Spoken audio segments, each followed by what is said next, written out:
꼭 해보고 싶은 버킷리스트 중에 하나는 워렌 버핏과의 점심입니다. 가치 투자의 귀재라고 불리는 워렌 버핏은 샌프란시스코의 자선단체인 글라이드를 돕기 위해 3시간의 점심 식사를 경매로 붙였습니다. 글라이드는 노숙자와 중독자의 재활을 돕기 위한 기관입니다. 점심 경매를 시작한 2000년 첫 해에는 한 끼에 2,700만 원, 그리고 2017년에는 30억 원으로, 그리고 마지막 점심 경매인 2022년에는 1,900만 달러에 낙찰되었습니다. 한국 돈으로 246억입니다. 아니, 무슨 점심값이 그렇게 비싸 생각할 수 있겠지만은 버핏과 함께한 사람들의 이야기를 들어보면 이해할 수 있습니다. 이들의 말을 들어보시죠. 워렌 버핏의 지혜와 미래에 대한 비전을 나눌 수 있었습니다. 기대를 훨씬 뛰어넘는 귀중한 경험이었습니다. 마지막 말이 참 가슴에 와닿습니다. 마지막 1원까지도 아깝지 않은 식사였습니다. 자그만치 3시간에 수십억에서 수백억까지 쓴 사람들의 진솔한 마음입니다. 그만한 가치가 있었다는 것이죠. 사람들은 가치 있는 일에 돈 쓰는 것을 아까워하지 않습니다. 우리는 이 세상 살면서 가치 있는 일을 발견하고 또 가치 있는 일을 할 수 있다면 최고의 삶을 살고 있다고 말할 수 있습니다. 오늘 그 일을 말씀드리려고 합니다. 그것은 바로 하나님을 가까이 하는 것입니다. 하나님을 가까이 하면 그 어떤 일보다도 가치 있고 유익하고 가정과 사회와 나라가 바른 길을 갈 수 있습니다. 야고보서는 스데반 순교 후 계속되는 핍박을 통하여 흩어져 있는 12지파에게 글을 썼습니다. 환난 가운데 있는 성도들을 격려하고 또한 의롭다 칭하심을 받은 사람들이 믿음으로 살지 못함을 책망하고 그것을 바로잡기 위함으로 이 글을 쓴 것입니다.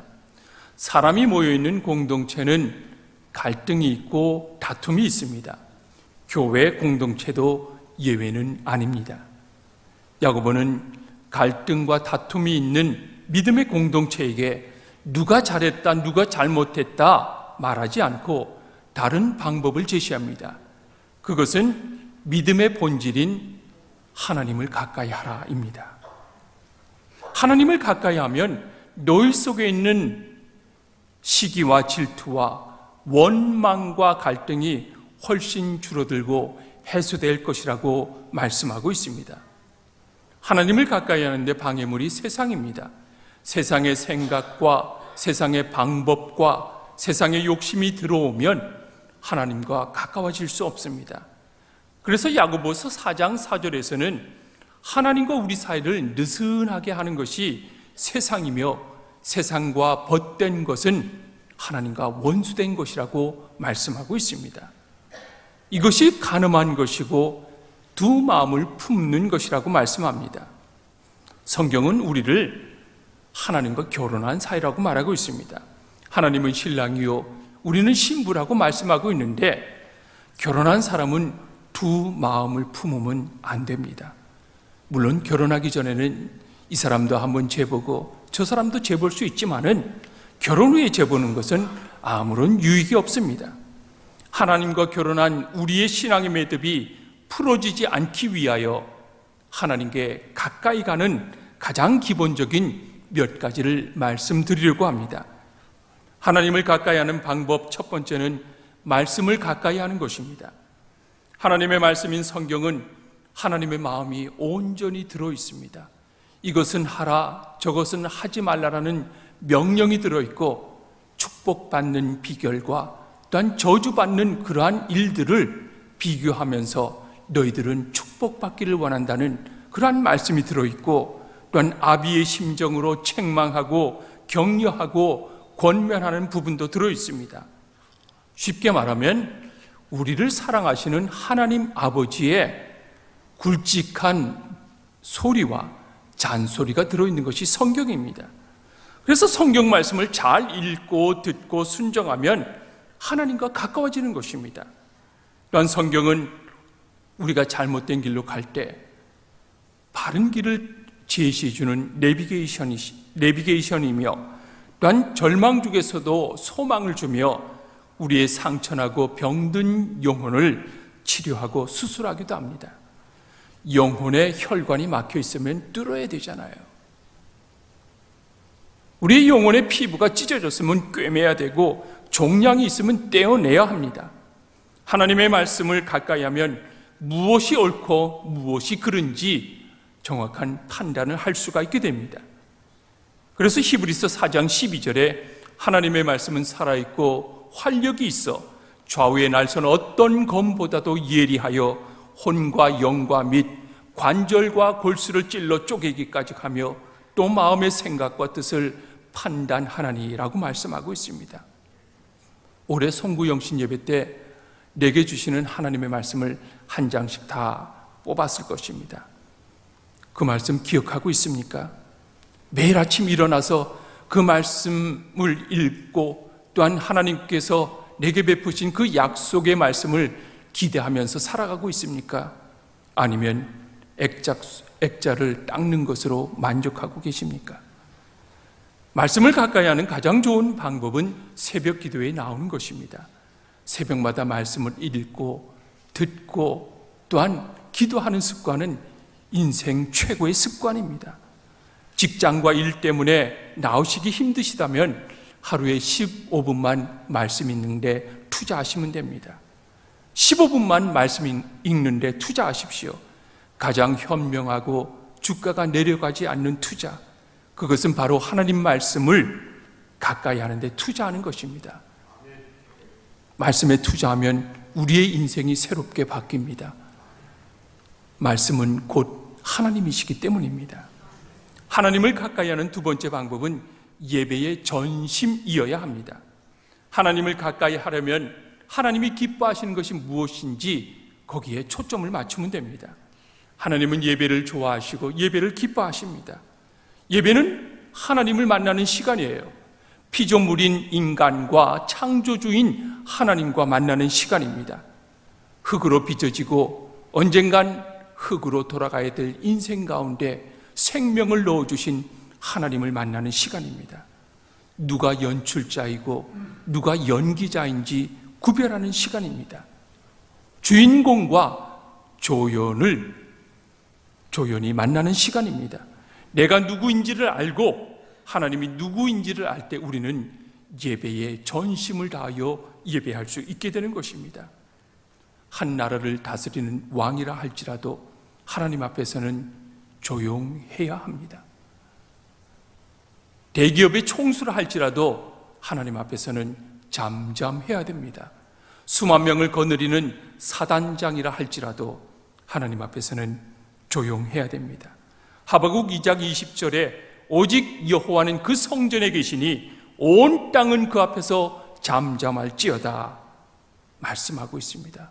하나님 앞에서 까불지 말아야 합니다. 나를 지으신 분이 하나님이시오 나의 생명을 거두실 분도 하나님이심을 깨달을 때 우리는 한 예배를 결코 허투루 드릴 수 없게 되는 것입니다. 그러니까 예배를 드릴 때 우리 마음속에는 두려움과 떨림이 있고 동시에 감사와 기쁨이 함께 공존하게 되는 것입니다. 나의 생명과 죽음을 주관하시는 하나님 앞에 예배 드릴 때 두렵고 떨립니다. 그럼에도 불구하고 사랑과 용서를 가지고 우리에게 다가오시는 하나님을 예배할 때 기쁨과 감사함이 넘치게 되는 것이죠. 그러므로 하나님께 드리는 예배는 우리의 두려움과 떨림 그리고 감사와 기쁨을 다하여 온 정성을 다하여 예배 드려야 하는 것입니다. 요한복음 4장 23절에 아버지께 참되게 예배하는 자들은 영과 진리로 예배할 때가 오나니 곧 이때라. 아버지께서는 자기에게 이렇게 예배하는 자들을 찾으시느니라 말씀하고 있습니다. 하나님은 예배하는 자를 찾으십니다. 그냥 강연 참여하듯이 하는 것이 아니라 음악회나 뮤지컬을 관람하듯이 예배드리는 사람이 아니라 참되게 예배하는 자, 신령과 진정으로 예배하는 자, 하나님을 하나님으로 예배하는, 인정하는 자들을 찾으십니다. 그러므로 예배만 제대로 드려도 하나님과 가까워질 수 있습니다. 바라기는 우리 교회에서 이루어지는 많은 예배 가운데 하나님이 찾으시는 예배자가 많이 발견되기를 축복합니다. 하나님을 가까이 하는 방법 세 번째는 기도입니다. 사람이 살려면 반드시 숨을 쉬어야 합니다. 숨을 정상적으로 쉬지 않으면 죽습니다. 밥은 하루에 3번 먹고 잠은 5시간에서 7시간까지 자지만은 숨은 밥 먹을 때도 쉬어야 되고 잠잘 때도 쉬어야 합니다. 숨을 안 쉬면 죽습니다. 그래서 숨은 24시간 내내 왔다 갔다 쉬어야 되는 것입니다. 기도는 영적으로 숨 쉬는 것입니다. 아기가 엄마 탯줄을 통해서 숨을 쉬듯이 우리는 기도의 탯줄을 통해서 영적인 숨을 쉬어야 하는 것입니다. 24시간 하나님과 영적인 숨을 쉰다 그러면 우리의 신앙생활은, 우리의 영적인 건강 상태는 정말 달라질 것입니다. 기도하지 않으면서 주일 예배 참여하고 교회 봉사하고 교사도 하고 찬양대로를 하면서 신앙이 유지될 것이라고 생각하고 있는 사람이 있습니까? 이 사람은 산소 호흡기를 끼고 일하는 사람과 같습니다. 여러분, 건강하게 일하는 사람과 산소 호흡기를 끼고 일하는 사람과 누가 일을 잘하겠습니까? 예배당에 앉아 있는 것만으로 영혼의 힘을 얻지 않습니다. 교회에서 여러 가지 봉사하는 것만으로도 영혼의 생명을 지탱할 수 없습니다. 기도해야 살 수 있고 기도해야 하나님의 능력이 나오게 되는 것입니다. 그래서 하나님의 일을 하기 위해서는 기도가 반드시 필요합니다. 기도하는 시간과 장소는 구애받을 필요가 없습니다. 언제 어디서나 가능한 것이 기도입니다. 그래서 기도는 믿는 자들의 특권이고 우리가 기도할 때 하나님은 빼놓지 않고 그 기도를 다 들어주십니다. 이렇게 하나님을 가까이 하게 되면은 하나님의 성품을 담게 되고 하나님의 마음을 조금씩 알게 되는 것입니다.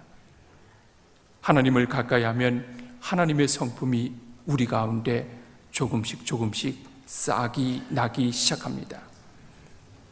찬송가 463장은 본래 찬송가가 아니라 미국에서 노예 생활을 하는 아프리카 흑인들이 생활 속에 불리어졌던 노래입니다.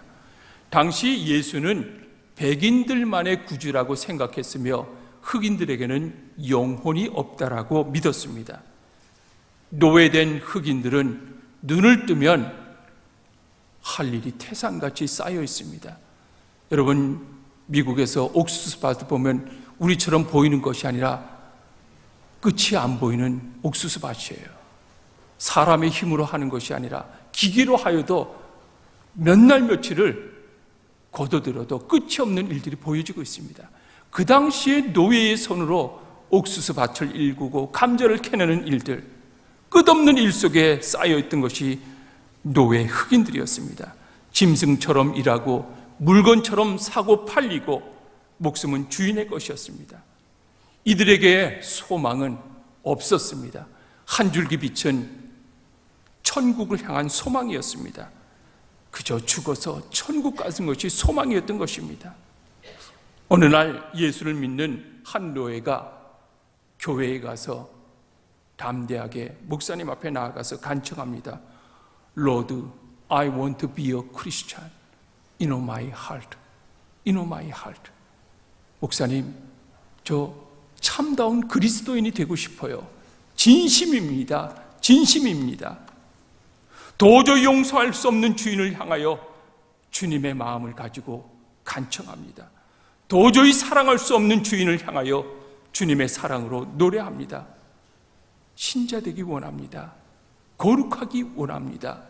사랑하기 원합니다. 내 힘과 감정으로는 도저히 용서가 되지 않고 사랑할 수 없는데, 주님이 날 사랑하시고 주님이 날 용서하신 그 사랑을 힘입어서 입술을 뗍니다. 사랑하기 원합니다. 진심으로. 노예 생활을 하던 흑인들이 부르던 연가는 음악이 아니라 천국을 소망하며 토해낸 멜로디였으며, 문학이 아니라 부르짖음이며, 입이 아니라 가슴으로 부르는 영혼의 외침이었던 것입니다. 흑인 연가는 나에게 엄청난 고통을 주고 나를 짐승 취급하고 가족을 시장에 내다 팔아서 뿔풀이 흩어지게 만들었던 주인을 향하여서 예수님의 사랑으로 그 주인에게 손을 내미는 노래인 것입니다. 절박한 환경 속에서, 위기의 순간 속에서, 의지할 곳 없는 그 모든 모습 속에서 하나님만을 바라보며 하나님께로 다가갔고, 예수 그리스도를 바라보며 예수님께로 다가갔던 그런 삶을 살았던 흑인 노예들의 마음속에 어느새 예수님의 사랑과 용서가 물들어 있었던 것입니다. 세상의 이치는 가해자를 고발하고 용서하지 않는 것인데, 예수님의 이치는 도리어 가해자를 용서하고 사랑하고 품는 것입니다.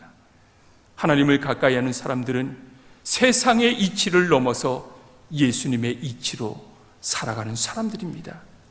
도저히 용서하지 못하고 도저히 사랑하지 못하고 이해하지 못할 사람이 있습니까? 하나님을 가까이 하십시오. 십자가를 가슴에 품고 십자가 앞에 엎드리십시오. 나를 용서하신, 나를 사랑하신 예수님의 사랑이고 용서면 충분한 용서와 사랑이 가능할 것입니다. 사순절을 보내고 있는 우리에게 예수님을 닮아가는 은혜가 있기를 주님의 이름으로 축복합니다.